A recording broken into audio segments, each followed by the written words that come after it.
कैसे हो आप सब। होप आप लोग अच्छे होंगे। तो बहुत सारे बच्चे बोल रहे हैं मैम फ्री मटेरियल्स आप मुझे प्रोवाइड करा दो, और मैंने कई बार अपनी वीडियोस में बता भी रखा है कि कहाँ कहाँ से आप फ्री मटेरियल्स यूज़ कर सकते हो। लेकिन कुछ बच्चे यहाँ पे नए हैं या फिर बहुत सारे बच्चे अभी लगे हुए हैं SBI PO, IBPS PO और IBPS कलर की प्रिपरेशन में। तो कहीं ना कहीं ढूंढने में चीज़ों को उन्हें थोड़ी सी परेशानी होती है और टाइम वेस्ट तो होता ही है। तो वीडियो स्टार्ट करने के पहले मैं बता देती हूँ कि मैं हर एक अपनी वीडियो के नीचे जो मुझे फ्री अच्छा सोर्स मिलता है वो मैं आपको अवेलेबल करा देती हूँ। तो इस वीडियो के नीचे भी आप डिस्क्रिप्शन चेक करना और कमेंट सेक्शन भी चेक करना। मैंने सारे फ्री, ठीक है, सारे फ्री अवेलेबल मटेरियल आपको अवेलेबल कराए हैं, ठीक है, अवेलेबल कराए हैं। तो एक बार आप कहाँ चेक करना, कमेंट में और डिस्क्रिप्शन में, ठीक। वहाँ पे आपको फ्री में IBPS PO के mock test, IBPS RRB clerk IBPS clerk के मॉक टेस्ट, SBI PO के मॉक टेस्ट, सारे मॉक टेस्ट आपको फ्री में मिलेंगे। इसके अलावा सेक्शनल भी मैं आपको वहाँ पे ऐड कर दूँगी। और अगर आप बोलोगे तो करंट अफेयर्स, बैंकिंग अवेयरनेस, सारी चीज़ों सारी जो मटेरियल्स होती हैं सबके PDF में डिस्क्रिप्शन में और कमेंट में डाल दूँगी, ताकि आपको यहाँ वहाँ ढूंढना ना पड़े। बाकी इस वीडियो को, एडिटोरियल वाले वीडियो को आप लोग देखो, समझने की कोशिश करो कि कैसे एडिटोरियल पढ़ा जाता है। बाकी मैं कुछ बड़ा प्लान कर रही हूँ आप लोगों के लिए, ताकि आप लोगों को इंग्लिश बहुत ही ईजी लगे, है ना। तो होप फॉर द बेस्ट। बाकी आप लोग थोड़ा अच्छे से मैंने जो भी एडिटोरियल पढ़ाया वैसे ही पढ़ने की कोशिश करना। इंग्लिश आपकी बहुत ही ज़्यादा इम्प्रूव हो जाएगी, ठीक है। तो ऑल द बेस्ट गाइज, और कमेंट और डिस्क्रिप्शन ज़रूर चेक कर लेना, ठीक है, फ्री सोर्सेज के लिए। चलो बाय बाय। आप लोगों ने मेरा एडिटोरियल पार्ट 1 वीडियो काफ़ी पसंद किया, काफ़ी लाइक किया, और काफ़ी ज़्यादा रिक्वेस्ट आ रहे हैं कि 1-2 वीडियो और ऐसा ही आप अपलोड कर दो, ताकि हमें आइडिया मिल जाए कि आखिरकार एडिटोरियल करना कैसे है। तो उसी सीरीज़ का ये पार्ट 2 है। एडिटोरियल में सेकंड ये बता रही हूँ आपको कि आखिरकार पढ़ना कैसे है। और स्टार्ट करने के पहले मैं आपसे बता दूँ कि मैं कोई टीचर नहीं हूँ अंग्रेजी की। मैंने भी बहुत मेहनत करके अपनी अंग्रेजी सुधारी, सही की। मेरा भी स्टार्टिंग में 0 या फिर 1 नंबर भी आया है, 0 नंबर भी आया है। धीरे धीरे इम्प्रूवमेंट के बाद ही मेरे 29-30 स्टार्ट हुए थे आने प्रीलिम्स में। तो मैं कोई टीचर नहीं हूँ, और हो सकता है कि मैं भी बहुत सारी गलतियाँ करूँ पढ़ाने के दौरान, क्योंकि 6-7 महीने हो गए मुझे भी छोड़े हुए, तो उसके लिए मैं माफ़ी चाहूँगी। बाकी मैं आप लोगों को बस ये बता रही हूँ कि आप लोगों को एडिटोरियल करना कैसे है, जो कि कोई भी टीचर, मेरे को नहीं लगता है इंग्लिश का टीचर कोई भी बताता है, क्योंकि वो अपने लेवल का बताते हैं, और मैं जो सीखी हूँ वो अपना ग्राउंड लेवल का होता है, मतलब 0 से स्टार्ट करके मैंने सीखा है। तो मुझे मालूम है कि कैसे पढ़ना चाहिए, क्या करना चाहिए। तो चलो स्टार्ट करते हैं। तो अगर हाँ, मैं तो कभी शेयर का नहीं बोलती, लेकिन ये एडिटोरियल बहुत ही इम्पोर्टेंट है, तो हो सके तो शेयर करना। चलो स्टार्ट करते हैं। The true extent of the impact of the COVID-19 pandemic on child labor is yet to be measured. Okay, तो जो the true extent मतलब होता है सीमा, ठीक है, सीमा, या फिर आप बोल सकते हैं उसकी पहुंच, है ना। ऑफ तो एक्सटेंड ऑफ होता है ना कि एक्सटेंड ऑन होगा। मैं देखूंगी कि आखिरकार एक्सटेंड के साथ क्या लग रहा है, तो ऑफ लग रहा है। तो सेम एग्जाम में भी आएगा कि एक्सटेंड ऑन, एक्सटेंड एट हो जाएगा। तो ये कैसे होगा, आपको पढ़ते पढ़ते आइडिया लगता है कि एक्सटेंड ऑफ होता है। ऑफ द इम्पैक्ट ऑफ, अब देखो इम्पैक्ट ऑफ मीन्स जो किस चीज़ का इम्पैक्ट, COVID-19 का। तो यहाँ पे क्या आ रहा है, का, यानी कि COVID-19 का इम्पैक्ट, यानी कि का के लिए हम क्या यूज़ करते हैं, ऑफ का यूज़ करते हैं ना। तो इम्पैक्ट ऑफ द COVID-19, तो यहाँ पे सही है, यहीं पे आपका दे देता है impact on, impact on the COVID-19। तो यहाँ पे COVID-19 पर इम्पैक्ट नहीं हो रहा है, COVID-19 के कारण इम्पैक्ट हो रहा है। तो यहाँ पे impact of the COVID-19 correct है। पेंडेमिक ऑन चाइल्ड लेबर, अब मैं देखूंगी कि आखिर ऑन यहाँ पे प्रीपोजिशन आया तो क्यों आया, है ना। आखिरकार यहाँ पे प्रीपोजिशन तो इम्पैक्ट ऑन, यहाँ पे इम्पैक्ट का यहाँ पे यूज़ ऑफ के साथ भी है और ऑन के साथ भी है, यानी कि चाइल्ड लेबर पे जो इम्पैक्ट है, तो यहाँ पे आपका ये दे सकता है कि एट चाइल्ड लेबर। तो एट क्यों नहीं होगा, क्योंकि एट जब भी हम यूज़ करते हैं ना तो किसी मतलब एट जब भी यूज़ करते हैं तो किसी पार्टिकुलर चीज़ के लिए यूज़ करते हैं, जैसे कि मतलब उसको बोल सकते हैं आप कि बस इतना समझ लो कि इम्पैक्ट के साथ ऑन ही यूज़ होता है, ऐट का यूज़ नहीं होता है। क्या यूज़ होता है, ऑन यूज़ होता है। इम्पैक्ट ऑफ हो सकता है, इम्पैक्ट ऑन हो सकता है। जैसे कि कोविड का इम्पैक्ट, तो इम्पैक्ट ऑफ द कोविड, और चाइल्ड लेबर पर इम्पैक्ट, तो impact on child labour. Okay, तो यहाँ पे हमें दो चीज़ याद हो गया कि किसी चीज़ के ऊपर इम्पैक्ट पड़ता है तो इम्पैक्ट ऑन होता है, समझे। ऐसे ऐसे करना है। इज येट टू बी, अब यहाँ पे मैं देखूँगी कि आखिर इज क्यों यूज़ हुआ, आर भी तो यूज हो सकता था ना। तो यहाँ पे हम पहले ढूंढने की कि हमारा सब्जेक्ट क्या है। तो हमारा जो सब्जेक्ट है द ट्रू एक्सटेंड है। क्या है, द ट्रू एक्सटेंड, क्योंकि हम इसकी बात कर रहे हैं ना कि जो उसका पहुँच है वो चाइल्ड लेबर पे क्या है, तो यहाँ पे इस वजह से इज का यूज़ किया गया है। येट मतलब अभी भी, to be measured, to be measured यानी कि अभी भी मेजर्ड करने को है, यानी कि बी। तो फिर मैं याद करूँगी कि बी के साथ मैंने क्या पढ़ा था, B1 पढ़ा था, B2 पढ़ा था या फिर B3 पढ़ा था, तो मुझे याद आएगा कि बी के साथ हमेशा B3 का यूज़ होता है, यानी कि वर्ब के साथ का थर्ड फॉर्म। तो अभी भी मेजर्ड करने को है ना। तो टू बी मेजर्ड यहाँ पे एब्सोल्युटली करेक्ट। बट लेकिन ऑल इंडिकेशंस, अब मैं देखूंगी कि यहाँ पे ऑल के साथ क्या होता है, सिंगुलर होता है कि या फिर प्लूरल होता है। अनकाउंटेबल के साथ ऑल मीन्स क्या, सभी। तो यहाँ पे ऑल इंडिकेशंस मतलब जो भी इंडिकेशंस आ रही हैं, है ना, तो यहाँ पे ऑल के साथ प्लूरल हमारा एब्सोल्युटली करेक्ट है। जैसे ऑल बुक्स हो गया, ऑल बॉयज़ हो गए, ऑल गर्ल्स हो गई, है ना, क्योंकि हम सारी की सारी चीज़ों की बात करते हैं ना, यानी कि ऑल में तो बहुत सारे आएंगे ना।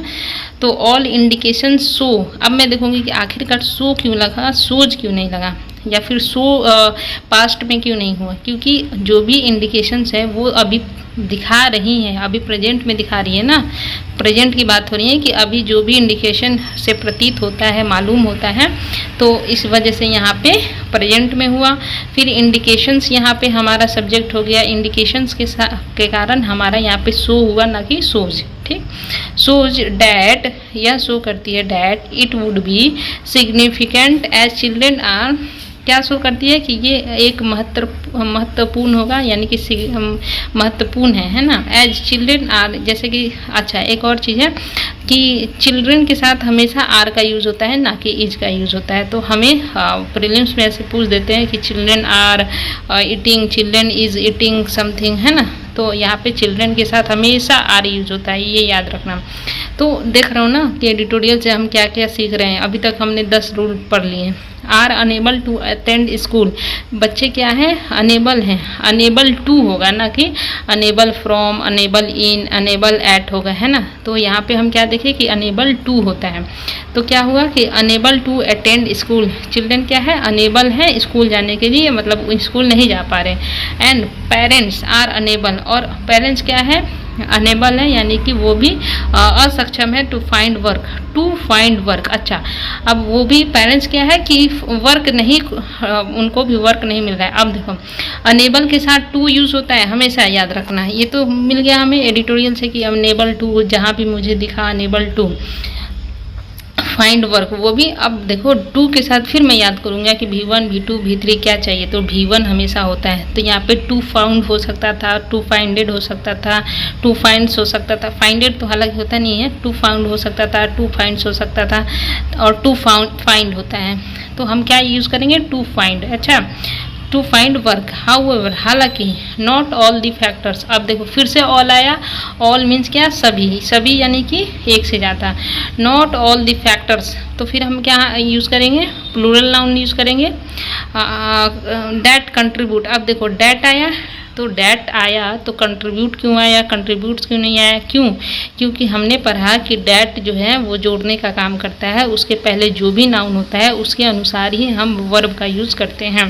तो यहाँ पे क्या है, डैट के पहले हमारा क्या है, फैक्टर्स है ना कि फैक्टर है। फैक्टर्स क्यों है, क्योंकि हमने ऑल यूज़ किया है। तो डैट कंट्रीब्यूट क्या कंट्रीब्यूट करता है, जो कि कंट्रीब्यूट करता है to child labour. Not all the factors that contribute to child labour were created by pandemic. कहने का मतलब कि जो भी फैक्टर्स हैं चाइल्ड लेबर के, वो केवल पैंडमिक के द्वारा क्रिएटेड नहीं किए गए थे। अब देखो यहाँ से मैं कुछ और बताती हूँ। Not all the factors that contribute to child labour were क्यों यूज हुआ, क्योंकि हम यहाँ पे हमारा सब्जेक्ट क्या है, फैक्टर्स है। नॉट ऑल द फैक्टर्स है, इस वजह से हम यहाँ पे वर का यूज़ करेंगे। अच्छा, फैक्टर्स जो है वो क्रिएट नहीं किए गए थे। देखो कोई कार्य खुद से होता है, जैसे कि मैं खा रही हूँ, आई एम ईटिंग, लेकिन मुझे खिलाया जा रहा है, तो वो कहाँ पे हो जाएगा, पैसिव में हो जाएगा। यानी कि अगर सब्जेक्ट खुद वो काम करता है तो उस एक्टिव में होता है। क्यों? क्योंकि वो एक्टिव है तभी तो वो कार्य कर रहा है ना। लेकिन अगर वो उसके ऊपर कार्य होता है, जैसे मैं किसी को पीट रही हूँ तो मैं वो एक्टिव हूँ तभी तो पीट रही हूँ, और मुझे पीटा जा रहा है यानी कि कोई मुझे पीट रहे हैं, है ना, तो वो क्या हो गया, पैसिव हो गया। Active passive I hope clear हुआ। तो मैं देखूँगी कि आखिरकार यहाँ पे वर क्रिएटेड क्यों हुआ, क्योंकि फैक्टर्स जो है किसी और के द्वारा, मतलब पैंडेमिक के द्वारा क्रिएटेड नहीं किए गए थे, मतलब किसी और के द्वारा क्रिएशन की बात हो रही है ना, इस वजह से यहाँ पे ये हमारा सेंटेंस पैसिव में गया है, क्रिएटेड। अच्छा, अब पैसिव में क्या होता है कि हेल्पिंग वर्ब के साथ V3 यूज होता है, तो यहाँ पे वर्ब के साथ क्रिएटेड हुआ है इसी वजह से। तो यहाँ पे वर्ब क्रिएट होता है, वर्ब क्रिएट्स होता है तो गलत होता है। क्यों? क्योंकि हम पैसिव वर्ब में हेल्पिंग वर्ब के साथ V3 का यूज़ करते हैं। क्रिएटेड बाय, अब देखोगे आप कि आखिरकार बाई का यूज़ क्यों हुआ, तो बाई का इसलिए यूज़ हुआ क्योंकि हम किसी के द्वारा कोई चीज़ क्रिएट कर रहे हैं, तो यहाँ पे फ्रॉम नहीं होगा। फ्रॉम का यूज़ करते हैं मतलब से, ठीक है, किसी से, किसी के, तो से का जब सेंस आता है तो वहाँ पे फ्रॉम होता है, लेकिन द्वारा का सेंस आ रहा है, इस वजह से created by the pandemic. Most of them, उनमें से ज़्यादातर, तो यहाँ पे वर, अब देखो फिर से वर क्यों आया, क्योंकि मोस्ट ऑफ देम यहाँ पे बहुत, उनमें से बहुत सारे, है ना, बहुत सारों का सेंस आ रहा है। वर प्री एग्जिस्टिंग, उनमें से जितने भी फैक्टर्स हैं, बहुत सारे फैक्टर्स ऐसे थे जो प्री एग्जिस्टिंग से, यानी कि प्री एग्जिस्टिंग मतलब पहले ही से थे। एंड हैव, अब मैं देखूंगी कि आखिरकार हैव क्यों लगा, हैज क्यों नहीं लगा। क्यों? क्योंकि हमारा सब्जेक्ट अब यहाँ पे मोस्ट ऑफ देम बन गया, ना कि कुछ और है। तो एंड के साथ हम हैव बीन एक्सपोज्ड, और फिर वो एक्सपोज्ड और एम्पलीफाइड बाय इट। अब मुझे नहीं आता है, मान लो मुझे तो आता है कि एम्पलीफाइड मतलब होता है कि इंक्रीज करना, है ना, इंक्रीजिंग, लेकिन आपको नहीं आता है। तो करना क्या है, इसको ऐसे कॉपी करना है। एक सेकेंड गाइज, इसको ऐसे आप लोग कॉपी कर लेना, मैं सिखा रही हूँ वैसे करना।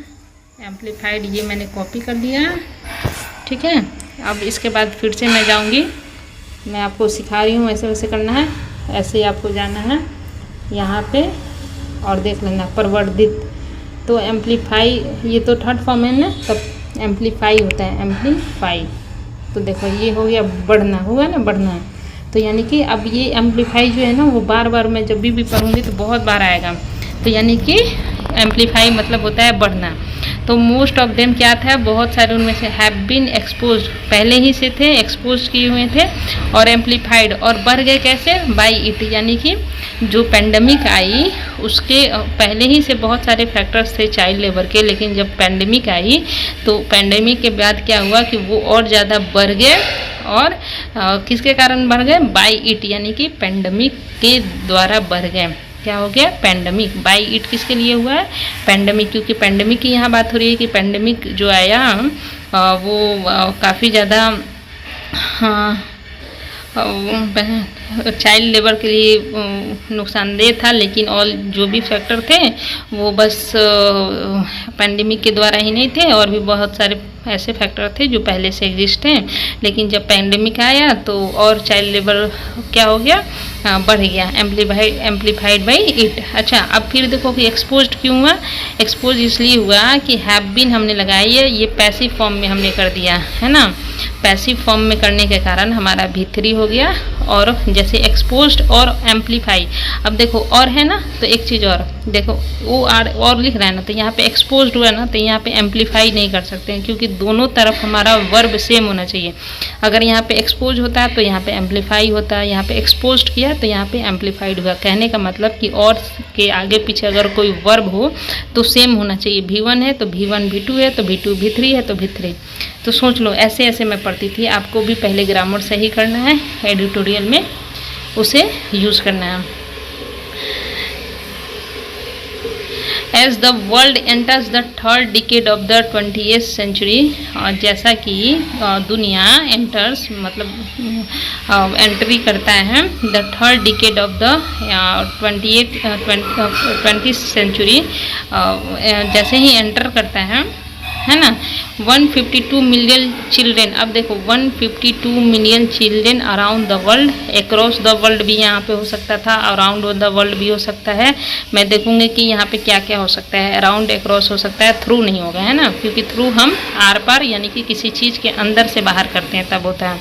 अराउंड द वर्ल्ड आर, अब आर क्यों हुआ, इच क्यों नहीं हुआ, क्योंकि हम यहाँ पे बात कर रहे हैं 152 मिलियन चिल्ड्रेन की, बच्चों की, और यहाँ पे चिल्ड्रेन ही यूज़ होगा क्योंकि चिल्ड्रेन हमेशा प्लूरल होता है, और 152 मिलियन की बात हो रही है, तो यहाँ पे children is absolutely correct. Are still in child labour, क्या किस में है, इन चाइल्ड लेबर, यानी कि चाइल्ड लेबर के अंदर है, में है, उस फ्रॉम नहीं होगा, यहाँ पे एट नहीं होगा, ऑन नहीं होगा, इन होगा। क्यों इन होगा, कि चाइल्ड लेबर के अंदर है ना, माने कि चाइल्ड लेबर से जूझ रहे हैं।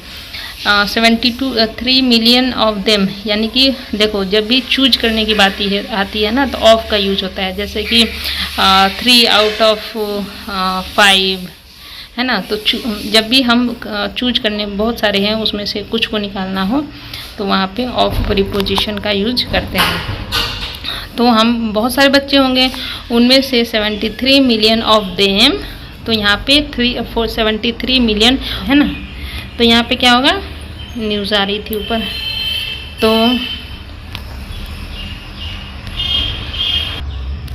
तो यहाँ पे हम चूज कर रहे हैं ना, तो ऑफ देम ही होगा। हजार्डस वर्क, अब फिर मुझे दिखा कि हजार्डस में क्या होता है, तो फिर मैं इसे कॉपी करूँगी, लेकिन मुझे तो मालूम है, तो मैं आपको बता देती हूँ कि हजार्डियस मतलब होता है खतरनाक। लेकिन अगर आपको नहीं आता है तो आपको करना क्या है, ऐसे कॉपी करो और फिर ऐसे पेस्ट कर दिए, है ना। तो खतरनाक, हजार्डस मतलब क्या होता है, खतरनाक होता है ना। तो ये हमें पता चल गया कि क्या है, खतरनाक।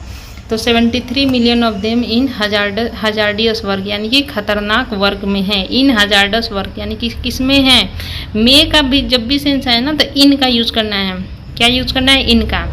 एक गवर्नमेंट ऑफ इंडिया सर्वे, अच्छा एक सर्वे की बात हो रही है, एक सर्वे की, तो एक गवर्नमेंट ऑफ इंडिया सर्वे होगा, ठीक। एक government of India survey report number इतना सजेस्ट, अब देखो यहाँ पे क्या हो रही है, इंडिया सर्वे की बात हो रही है ना, तो सजेस्ट क्यों हुआ, सजेस्ट क्यों हुआ, एस क्यों लगा लास्ट में, क्योंकि हमारा सब्जेक्ट क्या है, सिंगुलर है। तो क्या सजेस्ट करता है, डैट 95% ऑफ द चिल्ड्रन, फिर चूज करने की बात आई ना, 100% में से आप कितना निकाल रहे हो, 95%, इसलिए यहाँ पे ऑफ का यूज हुआ। That 95% of the children in the age group of, फिर ऑफ की बात हुई, मतलब इतना 6 से लेके 13 ईयर्स, 13 ईयर्स आर। अब देखो ईयर्स क्यों हुआ, ईयर क्यों नहीं हुआ, क्यों, क्योंकि हम यहाँ पे एक नंबर की बात कर रहे हैं ना, कि इतना से इतना बीच में जो साल होते हैं, आर जो आर क्यों यूज़ हुआ, क्योंकि हम यहाँ पे हमारा सब्जेक्ट क्या है, 95% ऑफ द चिल्ड्रन की बात हो रही है ना, इसलिए are standing educational institution formal या फिर इनफॉर्मल, यानी कि अच्छा 95% क्या कर रहे हैं, फॉर्मल या फिर इनफॉर्मल रूप से क्या करते हैं, एजुकेशनल इंस्टीट्यूशन लेते हैं। While the corresponding figures for those in the age group of, जबकि वाइल यानी कि जब भी तुलना हो रही है ना, तो यहाँ पे वाइल का यूज़ होता है, ना कि वेन का, देन का। क्यों? क्योंकि हम यहाँ पे जबकि का सेंस लगा रहे हैं, इस वजह से यहाँ पे वाइल का। While the corresponding figures for those, फिर यहाँ पे फॉर दोज का क्यों हुआ, दीज का क्यों नहीं हुआ, दीज क्यों मैंने क्यों नहीं लगाया यहाँ पे, दीज इसलिए नहीं लगाया क्योंकि जब दूर का कोई है ना, जैसे दीज, दीज यानी कि एकदम पास में है, लेकिन हम यहाँ पे दोज की बात कर रहे हैं जो कि हमारे अभी नज़रों से दूर है, तो यहाँ पे दीज ना होके दोज होगा। Those in the group of 14 to 70 years is 79.6%। ठीक है, तो यहाँ पे क्या है, एक डेटा दिखाया जा रहा है कि हमारा हमारा ये formal and informal educational data दिखा रहा है। हेंस इसलिए, ठीक, हेंस यानी कि इसलिए, यानी कि अब यहाँ पे कंक्लूड कर रहा है कुछ, तो जब भी कंक्लूजन की बात आती है तो हम हेंस का यूज़ करते हैं। ए लार्ज नंबर, अब देखो मैंने देखा कि ए लार्ज नंबर ऑफ क्यों यूज़ हुआ है ना, ऑफ चिल्ड्रेन, है ना, तो ए लार्ज नंबर क्यों यूज़ हुआ। उसके बाद ये देखो कि ए लार्ज नंबर ऑफ के बाद हमारा सब्जेक्ट क्या आता है, सिंगुलर आता है या फिर प्लूरल आता है, तो आपने पढ़ा होगा, तो आपको याद आया होगा कि a large number of children, यहाँ पे फ्यू यूज़ करते तो मतलब छोटे की बात हो जाती, इसलिए यहाँ पे लार्ज का यूज़ हो गया। ये तो बात हो गई। एक होता है, एक और कुछ होता है, अभी ध्यान में नहीं आ रहा, तो ये हो गया। उसके बाद हम देखेंगे कि ए नंबर के बाद हमारा सब्जेक्ट सिंगुलर होता है कि प्लूरल, तो हमारा सब्जेक्ट क्या होता है, प्लूरल, यानी कि चिल्ड्रन हमारा क्या है, प्लूरल।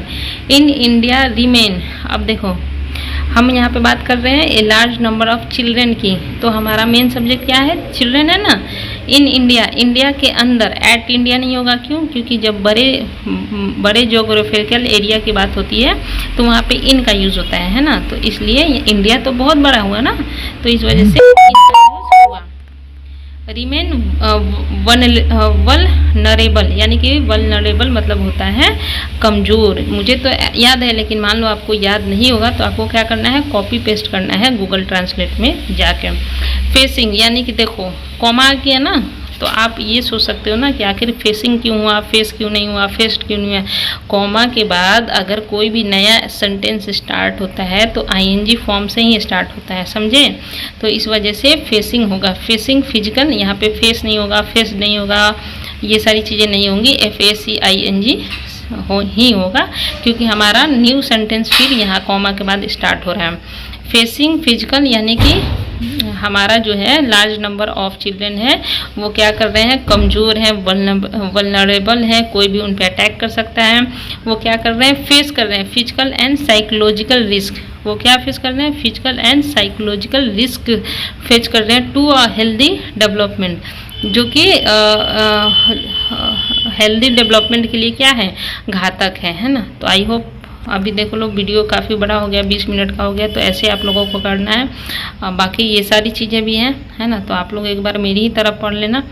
अच्छा, थोड़ा सा और मैं बता देती हूँ। The census of India 2011 reports table, अच्छा द सेंसस ऑफ, सेंसस जो है 2011 की रिपोर्ट्स करती है, यानी कि बताती है 10.1 million working children in the age group of, अच्छा 10.1 मिलियन वर्किंग चिल्ड्रन, कैसा बच्चे, वर्किंग, यानी कि जो काम कर रहे हैं अभी भी, वर्किंग, इसलिए यहाँ पे वर्किंग मतलब कि 10.1 मिलियन वर्किंग चिल्ड्रन जो कि काम कर रहे हैं, समझे, इसलिए यहाँ पे वर्किंग हुआ। In the age group of, इतना से इतना ईयर्स, आउट ऑफ हुम, जिनमें से, आउट ऑफ यानी कि फिर से चुनने की बात हो रही है, ऑफ का हमेशा यूज़ होगा जब चुनाव करने की बात होती है। आउट ऑफ हुम, जिनमें से, हुम का यूज़ इसलिए हुआ क्योंकि यहाँ पे हुम जिनमें से सेंस आता है, ना कि जिसको सेंस आता है। जिनमें से 8.1 million are in rural areas. अब देखो 8.1 मिलियन यहाँ पे हमारा सब्जेक्ट हो गया, इस वजह से यहाँ पे आर का यूज़ हुआ, ना कि इज का।